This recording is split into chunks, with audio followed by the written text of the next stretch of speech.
Hello student, स्वागत है आप सभी का हमारे यूट्यूब चैनल स्टडी एक्सपर्ट में। दोस्तों, मैं आप लोगों के लिए डेली क्लास 11th का मैथ लेकर आता हूँ, मैथ का क्वेश्चन यहाँ पर कराता हूँ। तो हम लोग पढ़ रहे हैं समुच्चय के बारे में, सेट के बारे में, जो पहला चैप्टर है एनसीईआरटी का। और उसमें हमने आप लोगों को बतलाया था घात समुच्चय तक, समुच्चयों के प्रकार, टाइप्स ऑफ सेट, उसके बाद सबसेट यानी कि उप समुच्चय और पावर सेट यानी कि घात समुच्चय तक हमने पढ़ लिया था। और यानी 1.3 तक जो है जितना कॉन्सेप्ट हमने बतलाया है आप लोगों से 1.3 तक बन जाएगा। तो उसी सिलसिले में आज हम लेकर आए हैं 1.1 एक्सरसाइज, जो एनसीईआरटी का है 1.1। फिर अगले वीडियो में 1.2 देखेंगे और फिर उसके नेक्स्ट वीडियो में 1.3 का क्वेश्चन आप लोगों को कराया जाएगा। तो स्क्रीन पर आप लोग देख पा रहे होंगे कि हमारे एनसीईआरटी का 1.1 पहला क्वेश्चन क्या है, निम्नलिखित में से कौन समुच्चय है, अपने उत्तर का क्या बतलाइए, औचित्य बतलाइए यानी कारण बतलाइए। तो पहला क्वेश्चन है जे अक्षर से प्रारंभ होने वाले वर्ष के सभी महीनों का संग्रह। ठीक है दोस्तों, तो क्वेश्चन बनाने से पहले आप लोगों से निवेदन है कि अगर आप हमारे यूट्यूब चैनल को पसंद करते हैं तो कृपया इसे लाइक करें, शेयर करें और सब्सक्राइब भी करें दोस्तों। क्योंकि अगर मैं कोई भी वीडियो बनाऊं तो सबसे पहले नोटिफिकेशन आप तक पहुंचे दोस्तों। ठीक है, तो टाइम वेस्ट नहीं करते हुए आते हैं क्वेश्चन की ओर। पहला क्वेश्चन है जे अक्षर से प्रारंभ होने वाले वर्ष के सभी महीनों का संग्रह, है ना। तो बतलाइएगा जे अक्षर से कौन कौन सा महीना है, जो कौन कौन सा वर्ष का महीना है। तो आप बोलेंगे कि सबसे पहले जनवरी है, जनवरी है, उसके बाद जून होता है, उसके बाद क्या होता है, जुलाई होता है दोस्तों, है ना। क्या होता है, जुलाई होता है।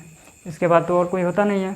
तो क्या ये सेट कहलाएगा? हाँ कहलाएगा, क्योंकि कोई सबों के लिए जो है जे अक्षर से प्रारंभ होने वाले महीनों का नाम जनवरी, जून और जुलाई हुए होंगे।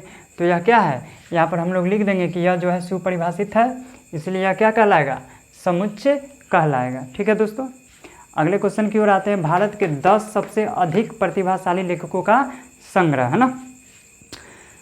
हमने उस दिन वीडियो में बतलाया था, फर्स्ट डे जब चर्चा कर रहे थे तो बतलाया होगा कि यहाँ पर प्रतिभाशाली, चाहे खतरनाक, सर्वश्रेष्ठ, इस तरह का सेंटेंस जो है सुपरिभाषित नहीं होता है। क्यों नहीं होता है? क्योंकि सभी लोगों के लिए जो है ना, प्रतिभाशाली लेखक यानी प्रतिभाशाली बल्लेबाज, इस तरह का जो है जो सेट बनाएगा सबों के लिए क्या आएगा, अलग अलग आएगा, है ना। हमारे विचार से अधिक प्रतिभाशाली लेखक कोई और होगा, किसी और के विचार से कुछ और होगा, तो इसे हम सेट के अंदर नहीं रख सकते हैं। तो यहाँ पर हम क्या लिखेंगे, यहाँ पर लिखेंगे कि प्रतिभाशाली शब्द जो है क्या है, सुपरिभाषित नहीं है, सुपरिभाषित नहीं है, इसीलिए यह समुच्चय नहीं है ना। अगले क्वेश्चन की ओर आते हैं। विश्व के सर्वश्रेष्ठ 11 बल्लेबाजों का संग्रह। तो यहाँ पर भी वही चीज़ है, सर्वश्रेष्ठ 11 बल्लेबाज, है ना। सबों के लिए क्या आएंगे, अलग अलग आएंगे, तो यह भी सेट नहीं होगा। तो यहाँ पर भी वही चीज़ हम लिख देंगे कि यहाँ सर्वश्रेष्ठ शब्द जो है सुपरिभाषित नहीं है, इसलिए यह समुच्चय नहीं कहलाएगा। अगला क्वेश्चन है आपकी कक्षा के सभी बालकों का संग्रह, है ना।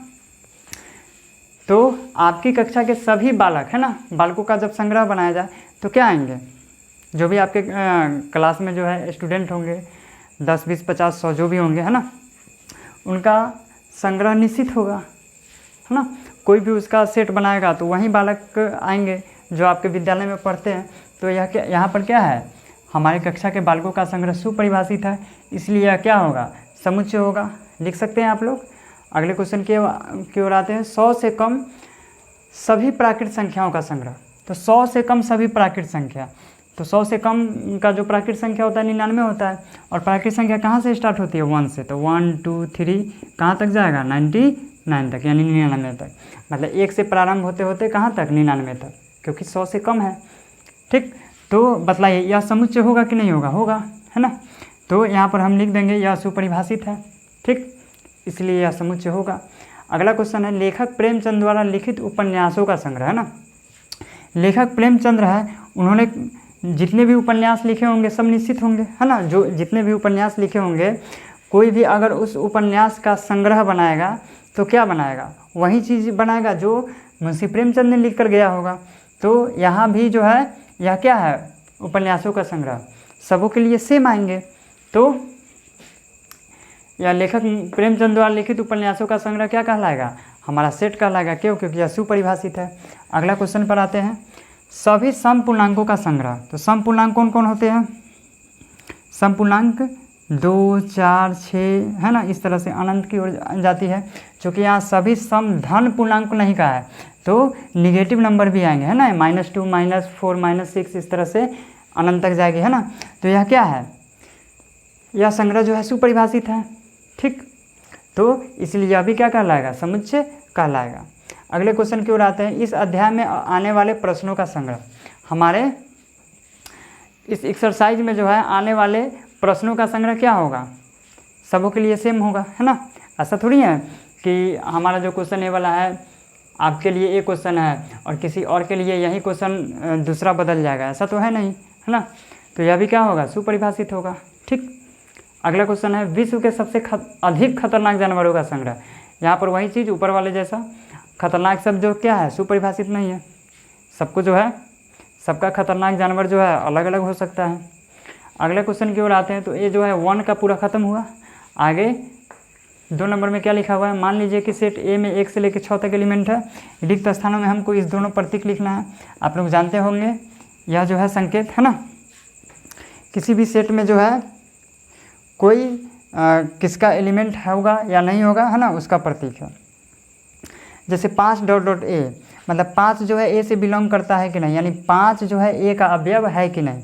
तो बतलाइए, इसमें 5 है, सेट ए में 5 हमको दिखाई दे रहा है, तो 5 जो है ए का एलिमेंट होगा।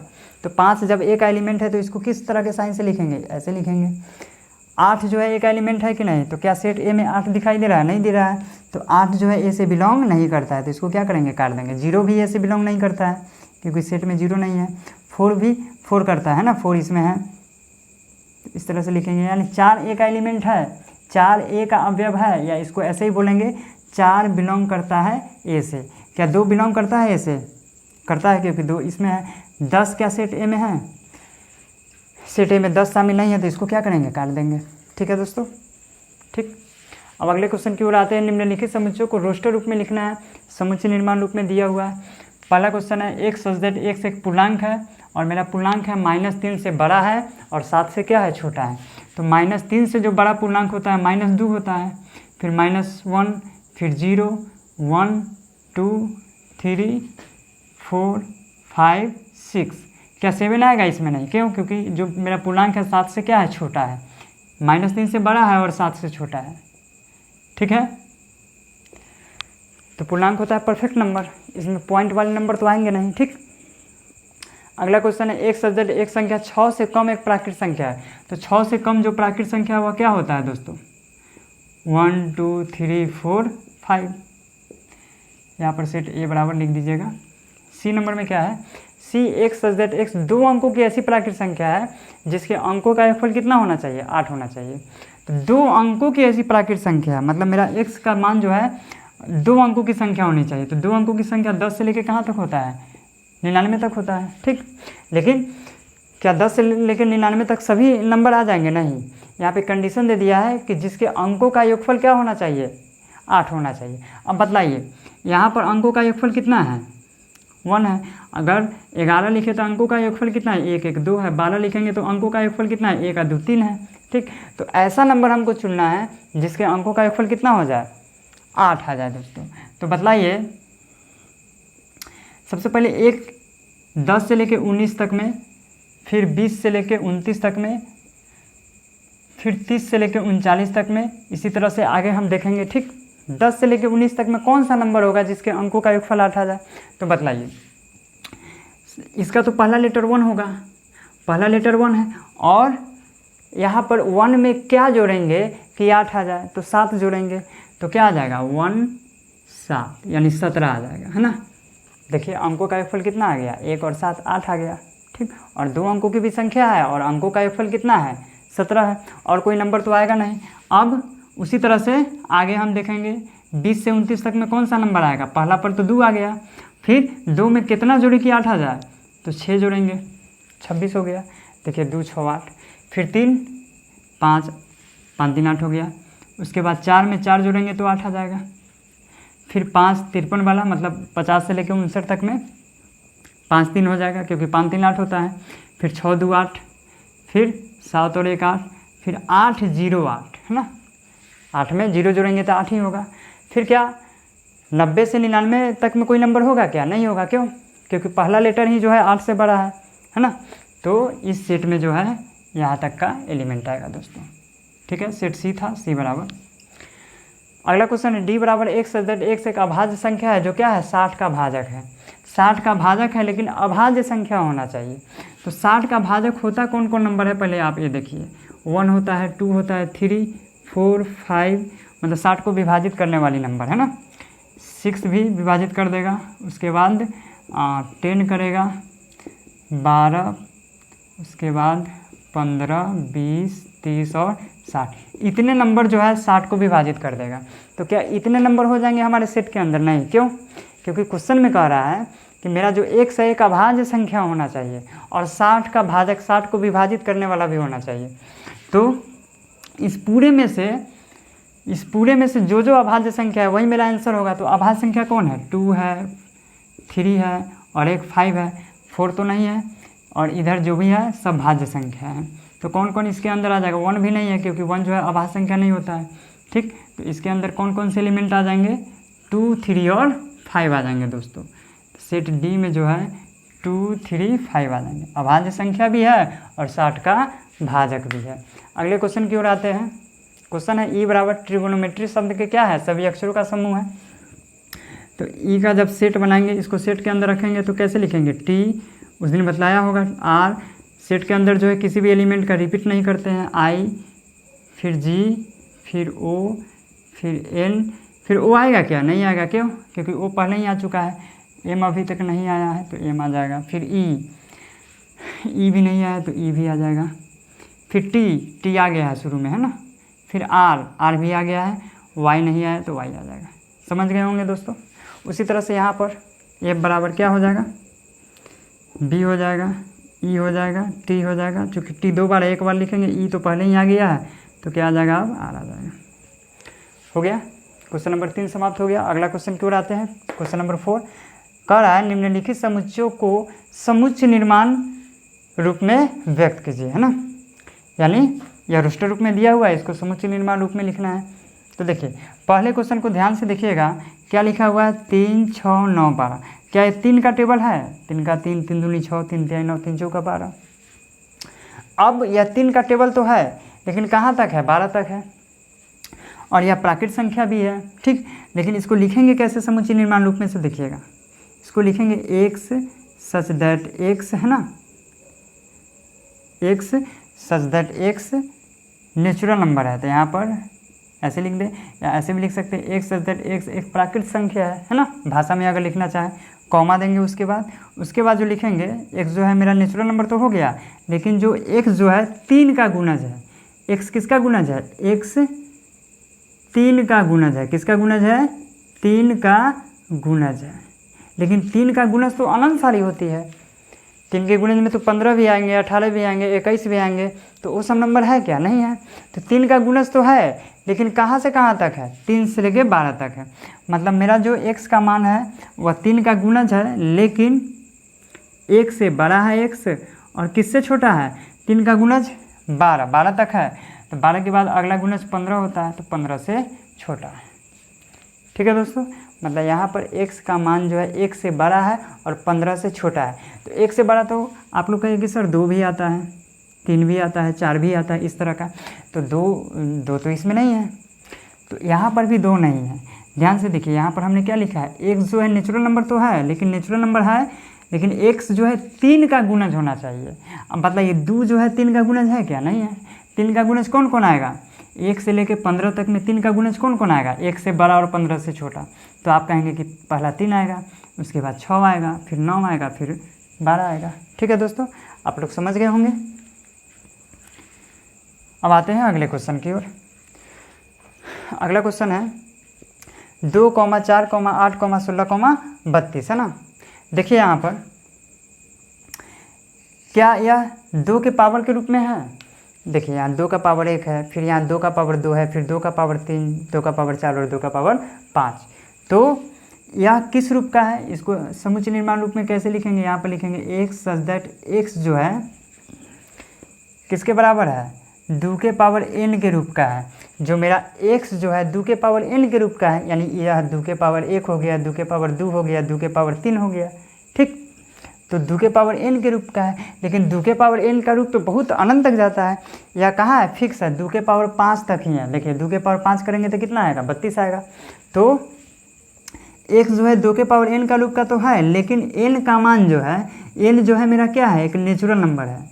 n मेरा क्या यहाँ पर होगा? Natural number. देखिए पावर 1, फिर 2, फिर 3, 4, 5, तो 1, 2, 3, 4, 5 क्या आएगा? नेचुरल नंबर आएगा।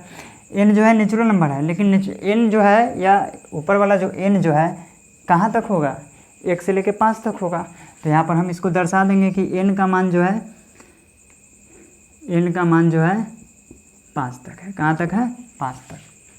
n बड़ा या बराबर 5, ठीक।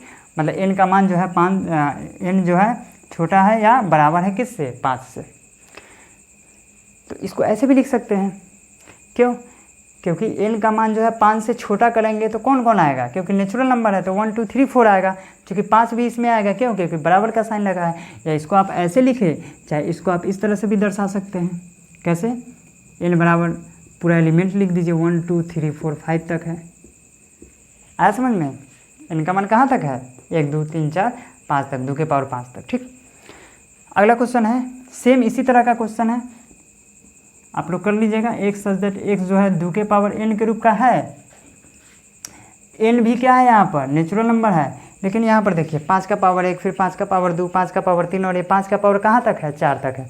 5 का पावर 4 करेंगे तो 625 आएगा, ठीक है। तो यहाँ पर n का मान कहाँ तक है? 4 तक है। इसको ऐसे भी लिखिए, चाहे n बराबर 1, 2, 3, 4 भी लिख सकते हैं दोस्तों, ठीक है। तो आप लोगों को समझ में आ गया होगा। अब अगले क्वेश्चन की ओर आते हैं। अगला क्वेश्चन है 2, 4, 6, डॉट डॉट डॉट, ठीक। तो आप लोगों को दिखाई दे रहा होगा कि यह जो है सम संख्या है। सम संख्या है तो इसको कैसे लिखेंगे? x सच दैट x एक धनात्मक सम पूर्णांक है, ऐसे लिखिए। धनात्मक सम संख्या है, या सम प्राकृत संख्या भी इसको लिख सकते हैं। सम संख्या है दोस्तों। एक सच दैट x एक धनात्मक सम संख्या है, चाहे इसको ऐसे भी लिख सकते हैं, एक सच दैट x एक सम प्राकृत संख्या। मतलब प्राकृत संख्या तो है, लेकिन क्या है? सम है। क्या है? सम है दोस्तों, ठीक। तो यहाँ तक क्लियर हुआ। अब लास्ट क्वेश्चन है इसका, क्या है? 149 डॉट डॉट कहाँ तक? 100 तक। तो आप यहाँ पर देख पा रहे होंगे, यह 1 का स्क्वायर है, यह 4 जो है किसका स्क्वायर है? 2 का स्क्वायर है। 9 किसका स्क्वायर है? 3 का। फिर आगे आएगा 4 का स्क्वायर, फिर 5 का स्क्वायर आएगा, और यह जो 100 है किसका स्क्वायर है? 10 का स्क्वायर है। 10 का स्क्वायर 100, मतलब 1 से लेके 10 तक का क्या है? वर्ग है यह, ठीक। 1 से लेके 10 तक का वर्ग है। तो इसको समुच्चय निर्माण रूप में कैसे लिखेंगे? यहाँ पर लिखेंगे x सच दैट x जो है n है ना, n के पावर किस रूप का है? x सच दैट x बराबर x के पावर n के रूप का है। x के पावर n के रूप का है, चाहे यहाँ पर ऐसे लिख देंगे, x सच दैट x जो है x के पावर n के रूप का है, और मेरा जो x है वह x क्या है? नेचुरल नंबर है, और मेरा n भी जो है क्या है? नेचुरल नंबर है, ठीक है। और यह n का मान कहाँ से कहाँ तक होगा? n का मान कहाँ से कहाँ तक होगा? 1 से लेके 10 तक होगा दोस्तों, ठीक है। यहाँ पर n x के पावर n का रूप का है, यानी 1 के पावर 1 हो गया, फिर 2 के पावर 2 हो गया, फिर 3 के पावर 2 हो गया, 4 के पावर 2 हो गया। नहीं, गलती हो गई दोस्तों, यहाँ पर ये तो स्क्वायर है ना, स्क्वायर है, तो यहाँ पर लिखेंगे x सच दैट जो मेरा x है वह क्या है, x सच दैट x बराबर n के स्क्वायर के रूप का है। जो मेरा x है किसके रूप का है, n के स्क्वायर के रूप का है, ठीक, कॉमा, और मेरा n जो है कहाँ तक है, n मेरा कहाँ तक है, n जो है एक नेचुरल नंबर है और यह 1 से बड़ा या बराबर है n का मान, और 10 से क्या है, छोटा है, 10 से बराबर या छोटा है। ठीक है दोस्तों, समझ गए। देखिए एक बार और समझिएगा, मेरा जो x है सच दैट x जो है किस रूप का है, n स्क्वायर के रूप का है। जो मेरा जो x है मतलब ये जो 1 है किस रूप का है, 1 के स्क्वायर के रूप का है। मेरा जो 4 है वह किस रूप का है, 2 के स्क्वायर का रूप का है। तो ये 2 किसका काम कर रहा है, यह जो 4 है वह x का काम कर रहा है, x का है ना, यह 4 जो है x का काम कर रहा है। और यहाँ पर जो है 4 2 का वर्ग होता है, तो यहाँ पर जो 2 है किसका काम कर रहा है, n का काम कर रहा है, और सबके पावर में क्या है, 2 है, ठीक। उसी तरह से अगर 9 यहाँ पर लिखेंगे तो यहाँ पर जो 9 है वह x का काम कर रहा है, किसका स्क्वायर है, हाँ आप लोगों को शायद दिखाई नहीं दे रहा होगा, है ना। यहाँ पर जैसे 9 है तो यह जो है x का काम कर रहा है, और यह 3 का स्क्वायर होता है, तो ये वाला 9 x का काम कर रहा है और ये वाला 3 n का काम कर रहा है, और पावर में क्या है, 2। तो n का मान कहाँ तक है, आप देखिए n का मान कहाँ तक है, 1 का स्क्वायर, फिर 2 का स्क्वायर, फिर 3 का स्क्वायर, फिर 10 का स्क्वायर। तो n का मान कहाँ तक जा रहा है, n का मान जा रहा है 10 तक, यानी 10 का स्क्वायर 100 तक, एक 20 में शामिल है और यह 10 तक जा रहा है। ठीक है दोस्तों, आई होप क्लियर हुआ होगा आप लोगों को। अब आते हैं अगले क्वेश्चन की ओर, है ना। अब अगला क्वेश्चन है क्वेश्चन नंबर 5, निम्नलिखित समुच्चयों के सभी अवयवों यानी सदस्यों को सूचीबद्ध कीजिए। पहला क्वेश्चन है दोस्तों, a बराबर x सच दैट x एक क्या है, विषम प्राकृत संख्या है ना, ये 2 बार लिखा जा चुका है, विषम प्राकृत संख्या है ना।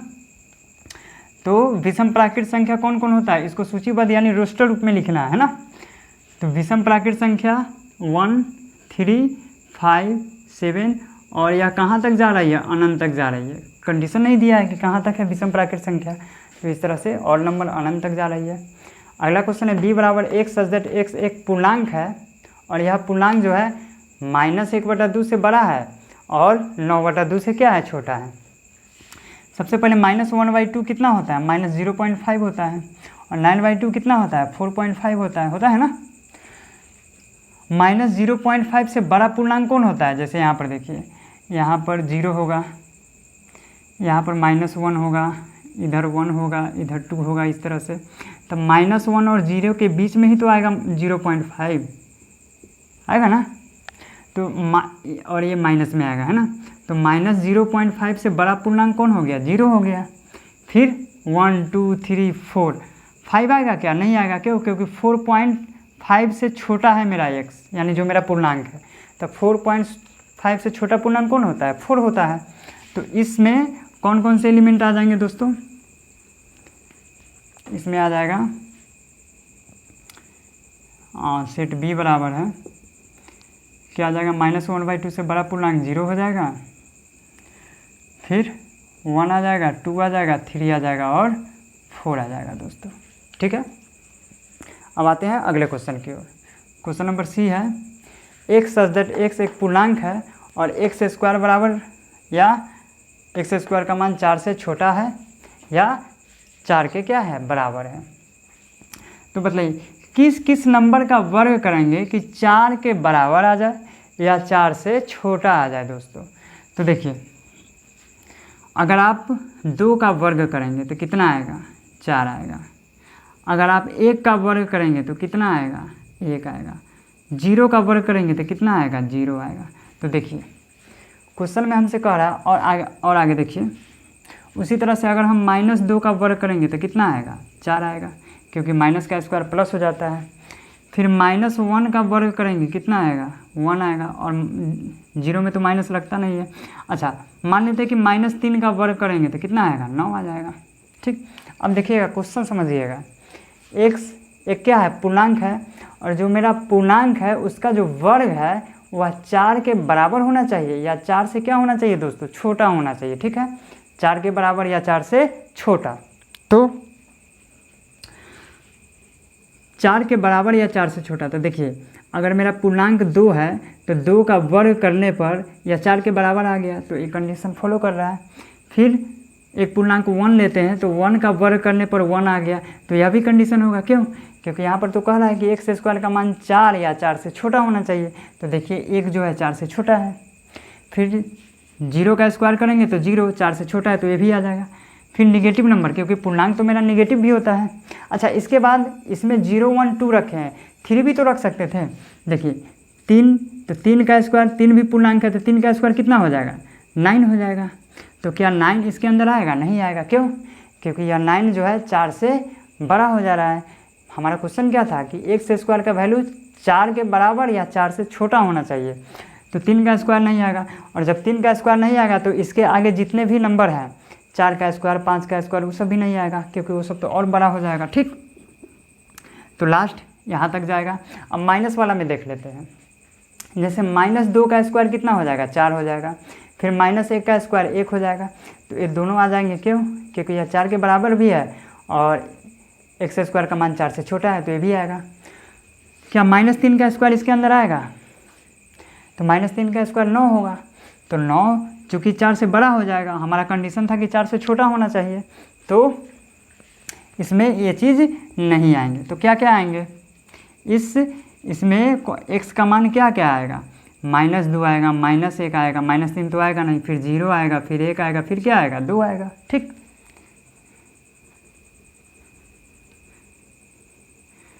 इसके अंदर जो सेट आएंगे वह क्या आएंगे? c बराबर, सबसे पहले -3 तो आएंगे ना, -2, फिर -1, फिर 0, फिर 1, फिर 2, 3 भी नहीं आएगा, और उसके आगे जितने भी नंबर है नहीं आएंगे। अगला क्वेश्चन है d बराबर x such that x loyal शब्द का एक अक्षर है। तो इसके पहले हमने देखा था लोयल कैसे लिखेंगे? L, O, Y, A। L फिर नहीं लिखाएगा। क्यों? क्योंकि एक बार लिखा जा चुका है। अगले क्वेश्चन की ओर आते हैं। x सच दैट x वर्ष का एक ऐसा महीना है जिसमें 31 दिन नहीं होते हैं। तो आप लोग को पता होगा कि किस महीने में 31 दिन होते हैं और किस महीने में 31 दिन नहीं होते हैं ना। तो जिस महीने में 31 दिन नहीं होते हैं तो 30 दिन होंगे, और एक महीना ऐसा है फरवरी जिसमें 28 या 29 दिन होते हैं। लेकिन क्वेश्चन में हमसे कह रहा है कि 31 दिन नहीं होना चाहिए, वैसा महीना बतलाइए। तो बताइए, जनवरी में 31 दिन होता है, तो वह नहीं आएगा इस सेट के अंदर। फरवरी में होता है 31 दिन, नहीं होता है, तो फरवरी आ जाएगा। मार्च में तो 31 दिन होता है, तो मार्च नहीं आएगा। फिर अप्रैल आ जाएगा, फिर मई 31 दिन का होता है, फिर जून आ जाएगा, क्योंकि जून 30 दिन का होता है। जून के बाद जुलाई नहीं आएगा, फिर अगस्त आ जाएगा, फिर ऐसे काउंट कर लेते हैं, जनवरी, फरवरी, मार्च, अप्रैल, मई, जून, जुलाई, अगस्त भी नहीं आएगा, है ना, अगस्त भी नहीं आएगा। अगस्त के बाद सितंबर आ जाएगा, अक्टूबर, है ना, नहीं आएगा, फिर नवंबर आ जाएगा, फिर दिसंबर भी नहीं आएगा। ठीक, तो इतने महीने जो है 31 दिन के नहीं होते हैं। अगला क्वेश्चन है, ए बराबर x सच दैट x अंग्रेजी वर्णमाला का एक व्यंजक है जो k से पहले आता है। देखिए क्वेश्चन क्या कह रहा है कि k से पहले जो अंग्रेजी वर्णमाला का व्यंजक है उसको हमें लिखना है ना। तो बताइए, k से पहले अंग्रेजी वर्णमाला का व्यंजक कौन होगा? व्यंजक की चर्चा कर रहा है, स्वर नहीं आना चाहिए इसके अंदर। यानी पहला लेटर अगर मान लेते हैं कि ए लिखिएगा तो क्या ए होगा इसके अंदर? नहीं होगा। क्यों? क्योंकि ए मेरा स्वर है। तो k से पहले का नंबर जो व्यंजक हो, b आएगा, फिर c आएगा, फिर d आएगा, e नहीं आएगा। क्यों? क्योंकि यह स्वर है। e के बाद f हो गया, फिर g, h, i और g। ठीक है दोस्तों, क्योंकि k से पहले का है। तो यहाँ तक का क्वेश्चन नंबर 5 तक आप लोगों का क्लियर हुआ है ना। अब आते हैं अगले क्वेश्चन की ओर, जो लास्ट क्वेश्चन है, क्वेश्चन नंबर 6 है ना, उसको एक बार देख लेते हैं दोस्तों।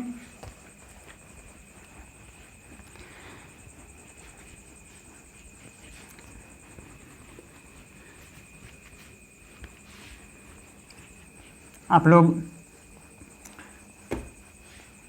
को अगर ये वीडियो अच्छा लगे तो कृपया इसे लाइक और शेयर ज़रूर करें, और साथ साथ सब्सक्राइब भी कर दें, है ना। आते हैं अगले क्वेश्चन की ओर। अगले क्वेश्चन है आपके बुक का,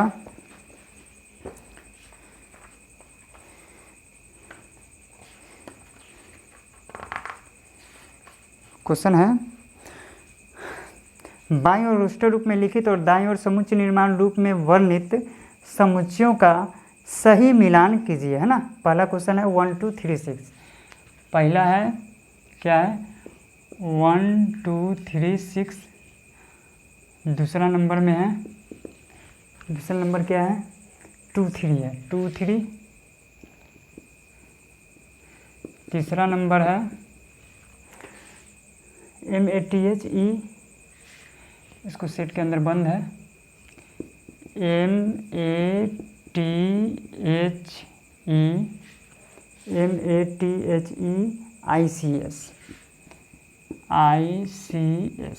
ठीक है। क्वेश्चन नंबर 4 है लास्ट 1 3 5 7 9, इसको सेट के अंदर बंद है। यह अगला है 1 3 5 7 और 9, ठीक है दोस्तों। और इस साइड तो जो है रोस्टर रूप में दिया हुआ है, और इस साइड क्या दिया हुआ है, इस साइड जो है समुच्चय निर्माण रूप में दिया हुआ है ABCD करके। यानी पहला A है क्या कर रहा है, एक सदृढ़ x एक अभाज्य संख्या है, एक सदृढ़ x एक अभाज्य संख्या है, अभाज्य संख्या है और 6 की भाजक है, और क्या है 6 की भाजक है ना। यह क्वेश्चन है हम लोगों का। क्वेश्चन नंबर B है, B में है एक सदृढ़ x संख्या 10 से कम, एक सदृढ़ x संख्या 10 से कम, 10 से कम एक विषम प्राकृत संख्या है, एक विषम प्राकृत संख्या है, ठीक है। क्वेश्चन नंबर C है, यहाँ पर C नंबर में दिया हुआ है एक सदृढ़ x एक प्राकृत संख्या है, एक सदृढ़ x एक प्राकृत संख्या है, प्राकृत संख्या है और 6 की भाजक है, और 6 की भाजक है। और लास्ट है D नंबर ऑप्शन, एक सदृढ़ एक मैथमेटिक्स शब्द का एक अक्षर है, एक सदृढ़ x कैपिटल में है क्या, मैथमेटिक्स शब्द का एक अक्षर है, अक्षर, ठीक है दोस्तों। तो ये हमारा क्वेश्चन है, देखते हैं। पहला में कह रहा है इसका मिलान करना है हमें, है ना। इधर रोस्टर रूप में दिया हुआ है, इधर समुच्चय निर्माण रूप में दिया हुआ है। पहला क्वेश्चन है 1 2 3 6, तो बतलाइए इस चारों में से कौन इसका उचित आंसर होगा। 1 2 3 6, ये वाला तो होगा नहीं क्योंकि मैथमेटिक्स है, प्राकृत संख्या 6 की भाजक है, हाँ ये हो सकता है, ठीक है। और ये वाला तो देखिए यहाँ पर क्या कह रहा है, एक सदृढ़ x एक प्राकृत संख्या है और 6 का क्या होना चाहिए, भाजक होना चाहिए। तो बतलाइए यहाँ पर जो है क्या ये सभी नंबर प्राकृत संख्या है, तो है, और क्या यह सभी जो है 6 का भाजक है, यानी 6 को विभाजित कर रहा है, तो कर रहा है। तो मतलब एक नंबर किससे जाके मिल जाएगा, C से। एक किससे जाके मिल जाएगा, एक नंबर का हो जाएगा C, ठीक। अब बतलाइए यहाँ पर 2 3 है ना, 2 3 इसमें से किससे मिलेगा, ये दोनों तो होगा नहीं। 10 से कम एक विषम संख्या है, तो 10 से कम विषम संख्या 1 3 5 7 9 होगा, तो ये भी नहीं होगा, तो जाहिर सी बात है ये होगा। देख लेते हैं क्या लिखा हुआ है, एक सदृढ़ x एक अभाज्य संख्या है और 6 का क्या है, भाजक है। तो बतलाइए मतलब अभाज्य संख्या भी होना चाहिए और 6 का क्या होना चाहिए, भाजक होना चाहिए। तो 6 का भाजक कौन कौन होता है, तो 6 का भाजक होता है 1 2 3 और 6, यही ना होता है। अब इसमें से यह तो 6 का भाजक हो गया जो क्वेश्चन नंबर पहला था, है ना। लेकिन इसमें से अभाज्य संख्या कौन कौन है, तो 2 है और क्या है, 3 है। तो 6 का भाजक जो अभाज्य संख्या है तो 2 3, ठीक। तो यह 2 किससे जाके मिल जाएगा, A से, यानी 2 नंबर का हो जाएगा A, ठीक है। अब तीसरा नंबर में देखते हैं, ये तो देखने से ही चल रहा है कि मैथमेटिक्स शब्द का अक्षर हो जाएगा, ठीक है। रिपीट वाले पार्ट को यहाँ पर क्या किया है, हटा दिया गया है। तो 3 किससे जाके मिल जाएगा, D से, 3 का क्या हो जाएगा, D नंबर, ठीक है। चौथा नंबर क्वेश्चन में क्या है, 1 3 5 7 9, तो दिखाई दे रहा है कि विषम प्राकृत संख्या है और 10 से क्या है, छोटा है। तो x जो है मेरा 10 से कम, एक क्या है, विषम प्राकृत संख्या है, यानी 4 नंबर का कितना आ गया दोस्तों, b आ गया। ठीक है, ये 4 का क्या आ जाएगा, b आ जाएगा। ठीक, तो यह एक्सरसाइज 1.1 समाप्त हुआ दोस्तों, है ना। अगले वीडियो में हम 1.2 लेकर आएंगे, है ना। और अगर आप लोगों को यह वीडियो अच्छा लगे तो कृपया हमारे चैनल को लाइक और सब्सक्राइब जरूर करें, है ना। और बेल आइकन को दबाना ना भूलें दोस्तों, है ना, ताकि मैं कोई अगर वीडियो बनाऊं तो सबसे पहले नोटिफिकेशन आप तक पहुंचे। ठीक है दोस्तों, धन्यवाद।